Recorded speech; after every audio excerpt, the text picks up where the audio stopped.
This is Jonathan Ferguson, the Keeper of Firearms and Artillery at the Royal Armouries Museum in the UK, which houses a collection of thousands of iconic weapons from throughout history. And I'm your host, Dave Jewett, and today we're making a racket as we check out the weapons of the Mafia franchise. Okay, MG42, the rate of fire can't be too far off. That's come hand in hand with a nauseating amount of screen shake. Yeah, that's quite hard to look at. I'm sure the real thing really rattled your teeth, but at the same time... It does, but not like this. Not like this, but really fast. Another collection to the Jonathan Dancing gift collection. Yes, thank you. If you want a longer, deeper, extended edition of this episode, plus early access to next week's Rainbow Six Siege X episode and our upcoming Community Clips episode, be sure to join our Patreon. Either way, we hope you enjoy, and without further ado, I'll throw it over to Jonathan.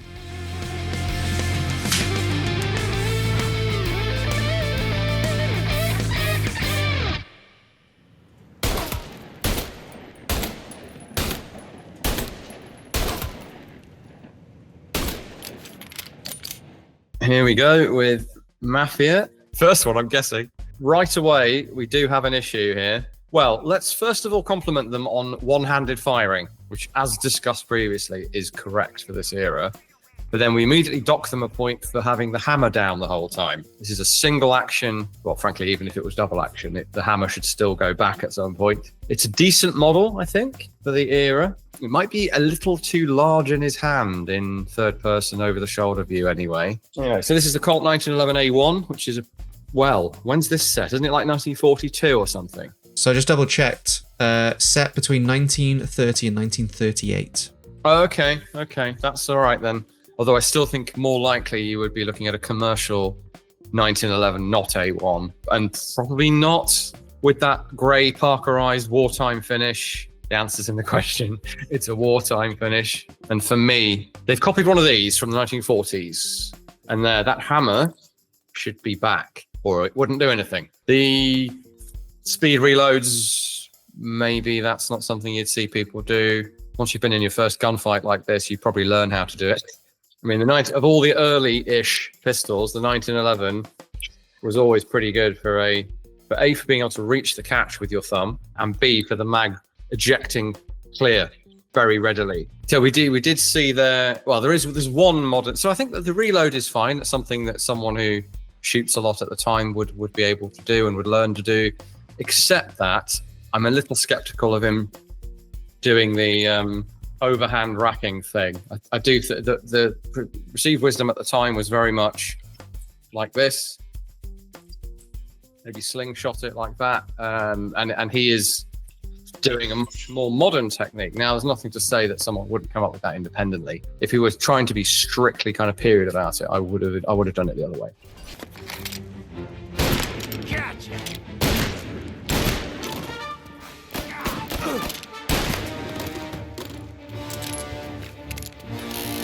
So this is looking a bit Magnum Revolver to me, I have to say, for this time period. It's got a fairly 6-inch barrel, something like that, and a great big ejector rod shroud / like an underlug all the way to the muzzle. That's a very late feature. That's something we'd see, I don't know when the earliest would be, but 70s onwards is what I would associate that with. Which is curious, especially because the little thumbnail icon thing looks a heck of a lot like a Smith & Wesson M&P. It looks like this has the Colt cylinder latch. This looks like a Colt Python, which it shouldn't be. This is too early for a Colt Python, and it doesn't agree with its own icon. So do we know what the heck happened to this? As far as I can tell, the original police pistol was Smith & Wesson M&P, which is why that icon in the bottom left is portraying that. But they've used the model from Mafia 3 for the Python. It's an asset reuse which has been anachronistically inserted into this time period as the police weapon so they can use a high-res revolver asset. Yeah, that's a bit sad, isn't it? I mean, so there's another revolver in the game. From what I gather, not having played this one, they could have just given the police that and done away with this, because this really does read as a Magnum revolver. It's which in games is a different class of weapon, really, something you unlock or find later that's more powerful, but it isn't shooting on that level. It's like they ran out of time and they had to use their only existing other HD revolver asset when they could have just used the same one. Otherwise, it handles fine, and he's shooting it one-handed, which is good. But yeah, a bit jarring there for certainly if you know your guns. It's kind of, what's that doing there?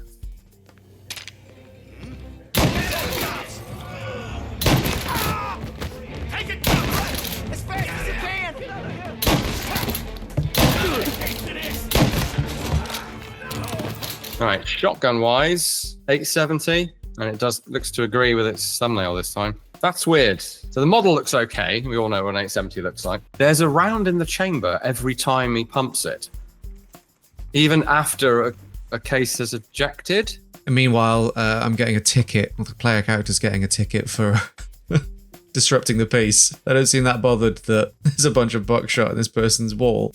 That'll be good for the beers tonight. Yeah, I think there are a few other misdemeanors, if not felonies, involved there than just what you've been ticketed for. It's ironically ends up being less realistic, doesn't it? Because in most games, if you start shooting a shotgun into a wall, you'll get a wanted level, like equivalent to you doing something really naughty. Here, it's like they're so fixated on penalising you for tiny offences that they're effectively neglecting the really big one of brandishing, discharging a firearm in public, whatever the local or federal laws would be. I think the reactions to being shot are good. You do get the sense that this is hitting with some authority and causing them some serious inconvenience. And they're not flying back through the air, but they are you get the sense that they know they've been hit by something really, really powerful. I think when they introduced the 870 now. But yeah, it looks like they've had to fudge the model to make it look like it's chambering around, but instead it's more like the airsoft replica of the pulse rifle, where when you pump the grenade launcher, there's always like a shotgun shell there for no reason. It's kind of coming across that way. The reload's okay, a little bit hand wavy, but not too bad. Yeah, some of the better reactions to being shot that I've seen in a game, I think, overall. Yeah, the definitive edition was quite the upgrade. It's from the original, and it's the one that has the starkest contrast between the original and the definitive edition. Gosh, the original came out in 2002. Definitive edition came out in 2020. So, hell of a jump. You're in my sight. Hey, shit, you're dead.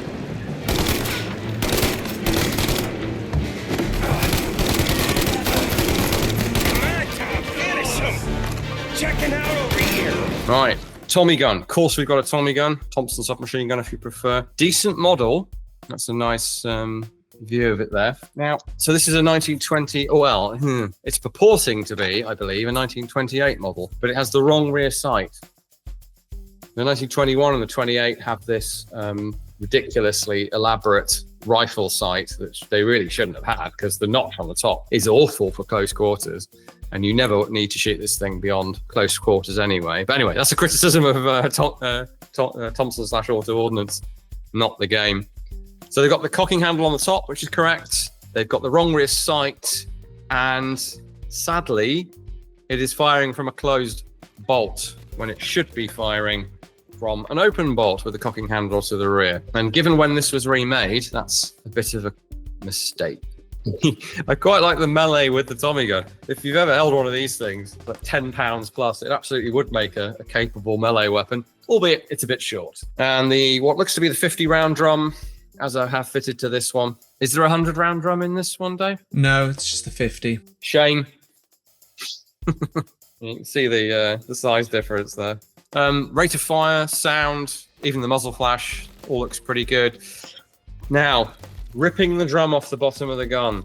That's a shame. But what they've done there is mistake the box magazine for the drum mag. So the drum mag, you have these notches on the receiver, and it slots in place left to right. Box magazine, originally the 20 rounder, that does come on from underneath and latches in like that. So they have used the same animation for a box magazine, stick magazine, whatever you want to call it, for the drum. And since the drum is the only mag, I think that's a bit of a shame. Not paying attention there, unfortunately.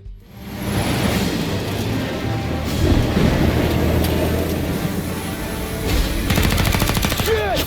I'm sure I've seen armored cars like this somewhere, but definitely not my area of expertise. Armored car with a M1917. That would deter me from robbing a bank, I have to say. No, I mean, this is the origin of this kind of Bearcat type vehicle that we have today, albeit you don't usually put turret guns on those. But back when they were fighting gangsters on the roads, I would guess that this is based on a real thing that I may even have seen before. The gun, you can't tell whether that's an M1917 or a Maxim pattern gun, but it would make sense if it was Colt. Well, even if this isn't based on something that actually hit the roads in the 30s, I bet they wish they did have this. Of course, it wouldn't be fast enough to chase V8 Fords or whatever. That would be the problem. You could make this kind of armored car to protect the occupants and maybe have create roadblocks, ambushes, that kind of thing. You're never going to have one that's powerful enough to they already had trouble catching up with the gangsters. But an interesting idea. I wonder if it's based on a concept from the time, something like that. I'll have to go and have a look after this. Super quickly, but if you are enjoying this episode, we have a longer, deeper, extended edition, plus over a dozen other Director's Cut episodes over on our Patreon. Over there, you'll also get early access to the upcoming Rainbow Six Siege X episode, as well as our Community Clips episode. But either way, whether you join our Patreon or follow along on YouTube, we appreciate you watching, we appreciate all of your support, and now I'll get back to the video. Hey, y'all having fun yet? Must have the prisoners upstairs. Clear the second floor. Scaletta, you take point. Uccidete Right gli behind ostaggi! Che successo? So this is the Beretta 1938 submachine gun. Here in Mafia 2 now, which opens up with a scene from the invasion of Italy. So these are captured, presumably, smuggled wartime weapons. Yeah, you can use them in the scene set in 1940s Italy, and then they appear again later back in America with gangsters using them. It's a nice way to change things up while staying true to the Italian origins and the connection to the Second World War, because it wouldn't all just be Tommy guns, especially not later on in this era. And actually, a 1938 Beretta, better choice in many ways than a Thompson. So here is the one I happen to have picked up is an early pattern. It has this fluted heavy barrel with the integral compensator slots in it, and the slightly confusing at first glance double triggers. We've got one for semi, one for full auto. Well, it was a valid way to do it at the time, I suppose. Basically a tube-based design with a conventional rifle stock, as we see here. The one in the game is the later pattern, and I'm not going to go counting cooling holes, but overall it looks pretty good to me for that later design. A lot lighter, shorter, easier to handle than the Thompson. Well, not much shorter, to be fair, but a little bit. Certainly lighter. Cover me. I'll cover you moving!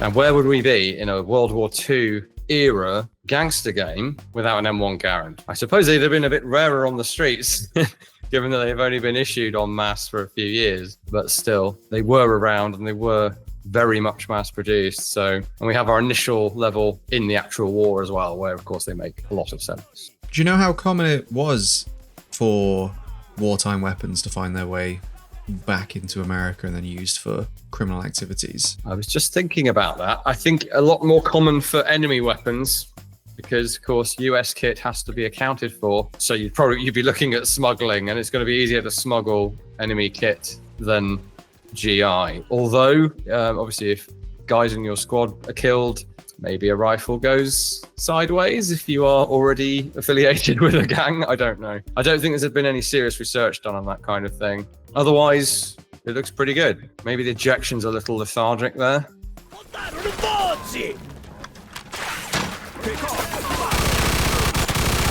out that truck.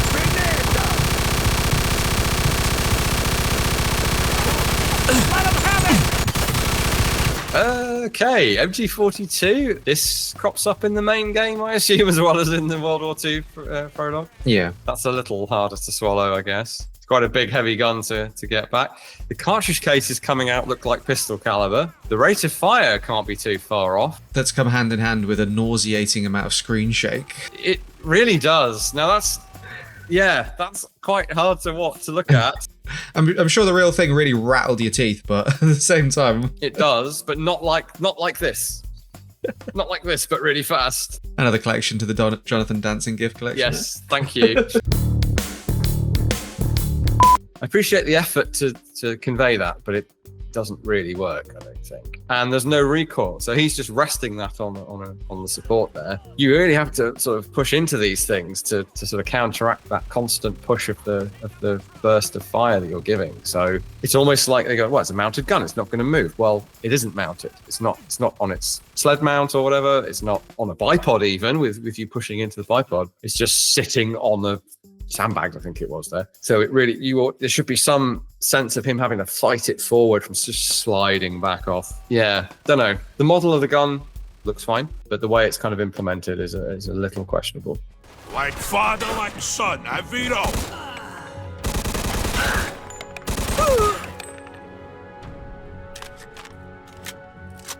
Right, another Thompson, and we have a correct M1, or could be an M1A1. There's no real way to know that, but it has the earlier pattern of sight protectors, or has sight protectors, sight protectors. I would have, if you told me, I did actually play this one, but if you told me that you were doing a gangster game set in World War II, I would have said, well, I either want the M1 or I want both, ideally, both variants. How you differentiate them other than capacity? I mean, they shouldn't really handle much differently. Because you can get the 1928 in the game, but I think the biggest difference is just you've got the drum, the 50-round drum. Is there a difference in rate as well? Because the received wisdom, well, not wisdom, but the usual thing that is said is that the M1 is slower than the 1928. But from what I've seen, the 1928 is slightly slower than the 21, but the M1 is not appreciably slower than the 28. So they should be about the same rate. And it would only be the capacity, and obviously the lack of a compensator makes a slight difference. Come on, let's go. Chop, chop. Yeah, that's much slower. That's like 600-ish. That's way too low. You could maybe do it as a way to limit the player and have a 20-round box on the well, it'd be cheating really, because it came with a 30 round, so maybe that wouldn't make sense. But you could maybe engineer a scenario where your M1s, when you find them, have the 20, and then you get the 50 rounder on the 28, and that's your upgrade, as it were. I'm trying to think how you would do it.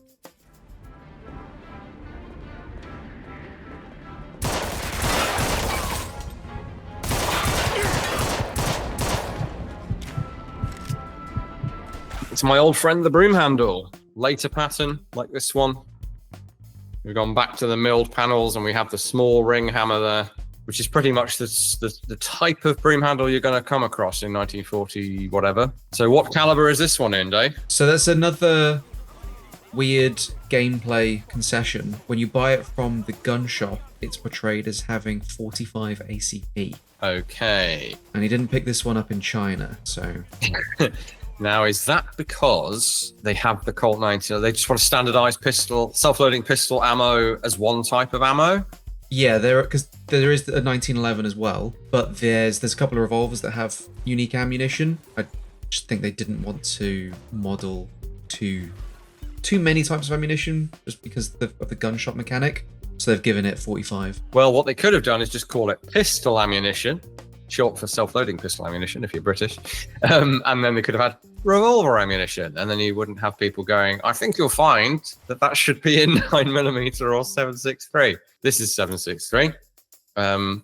Note the very skinny barrel, which the icon has, but the gun itself does look like they have beefed the barrel up to 45. So I think they've made a conscious choice there. And we also have ejecting magazines, which is a much later thing. Schnellfeuers, and I guess you could convert the thing as well to a detachable mag, but the vast majority of broom handles that ever existed are fixed magazines, and you reload them with stripper clips. So that's a shame as well. They've done a good take on the actual gun model. It looks pretty bang on, except for the beefy barrel, which seems to be a caliber thing, but there's some concessions there that do irk me somewhat. Kind of feel like, why put that specific iconic gun in the game if you're not going to make the effort to get it right? But it could be a lot worse.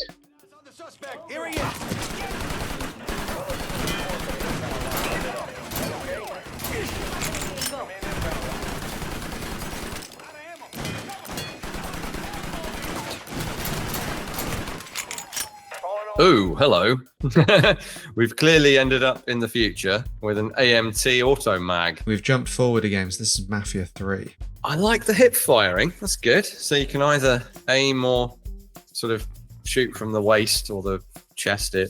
Quite a slick reload there. He doesn't even look at it. Something looks a bit wacky about that auto mag, though. I'll be right back. Yeah, so AMP auto mag, not AMT. Important difference.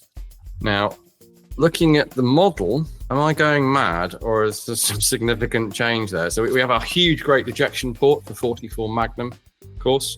These distinctive ears on the back, which are part of the bolt. So this is a bolt-operated pistol, not a slide-operated one. Aside from the hole required for the ejection, we seem to have some other sort of lightning cuts almost, and a weird kind of black line under the cooling vents. I think that's just a weird lighting effect, a weird lighting bug. It must be.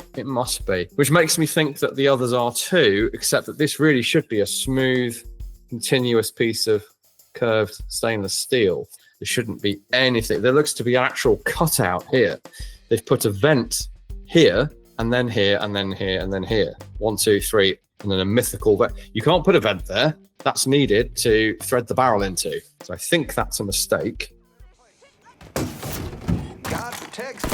Not a goddamn piece.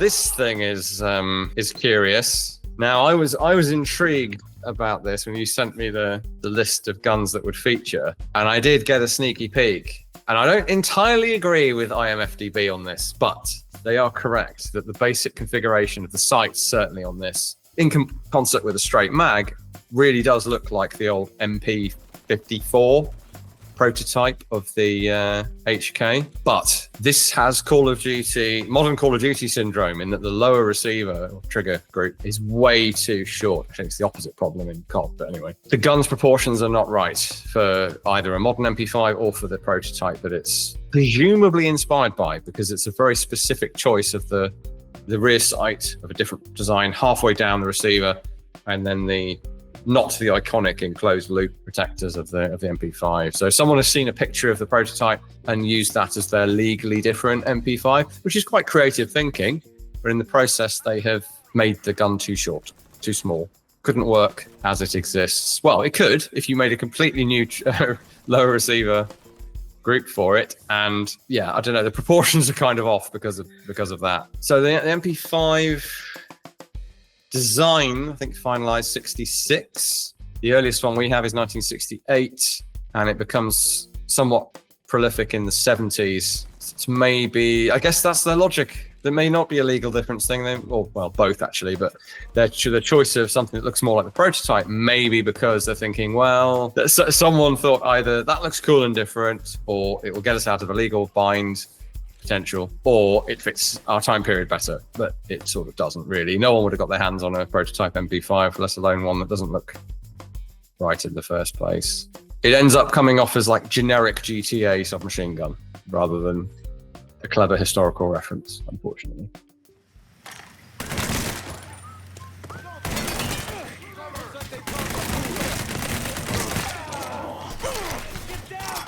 So main character is a Vietnam vet, is that right? Yes. So you might have expected a Carl Gustav M45 rather than what we have here, which is the Smith & Wesson knockoff of that, the M76. Very similar design, but it does differ in a lot of detail, notably the pistol grip, which is much, much better than the original. Sorry, Sweden, but the pistol grip on that thing is awful. It's massively wide and chunky. So this was or so the law goes. People like the Navy SEALs wanted more Carl Gustavs, and Sweden decided they didn't want to sell them anymore, or whatever. That's something I should probably get into the actual facts of, but certainly that's the strong rumor. And in any case, Smith & Wesson decided they would make their own copy, as it were, or derived copy, and that's the M76. So completely plausible for him to have it, but if we were going for the iconic Vietnam gun, really that would be the Carl Gustav original. Interesting that he's doing everything with his support hand, running it like a modern gun. You'd probably be running it with your firing hand at this era. The history of the weapon and Sweden's quite interesting, because in game, it's called the Alfredsson. But they've modelled it on sort of the wrong gun, really, because it's quite a good representation of the M76.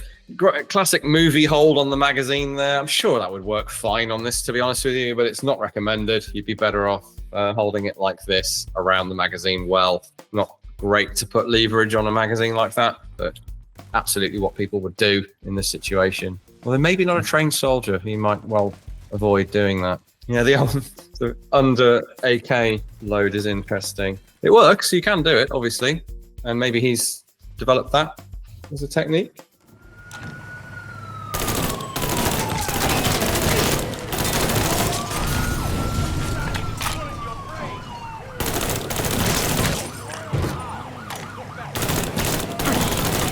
That's good. So M16A1 here, looking pretty good. I think what I'm most taken by is the fact that you see his finger go to the mag catch and press it, or seemingly, which is a very basic thing to wish for, but it doesn't always happen. Looking pretty good.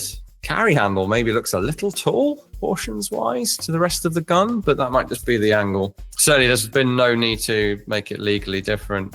Oh, well, having praised them on their mag catch, their finger mag catch release thing, the way he seems to have to rip the magazine out isn't really right. Like that should, if that doesn't drop free, then it should just be assisting it out, not clicking it out of place like that. Just doesn't feel right. Now, big problem though is the bolt. This looks for all the world like it's firing from an open bolt. Like there's something moving in there, but it's not starting from the closed position. Like their reference was maybe the submachine gun variant that's open bolt, or they had an MGC or other model gun where they sort of, some of them at least, do have the bolt fly forward. That's a shame, because that's kind of the only really glaring thing wrong with it. So the more I look at this, the more it doesn't quite hold up. Like the front sight tower or front sight block is too wide. Front handguard, or the handguards are too slim. But overall, you get what they're going for, and it has details of the M16A1, like the teardrop shaped forward assist, for example. It's good enough for government work, as they used to say.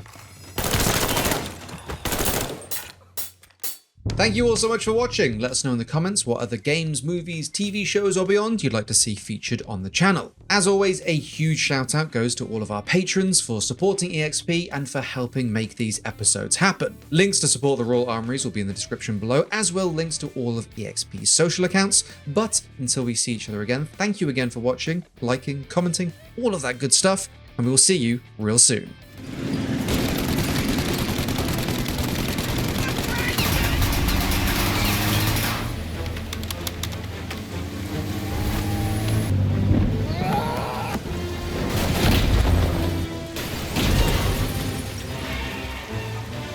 Who did it?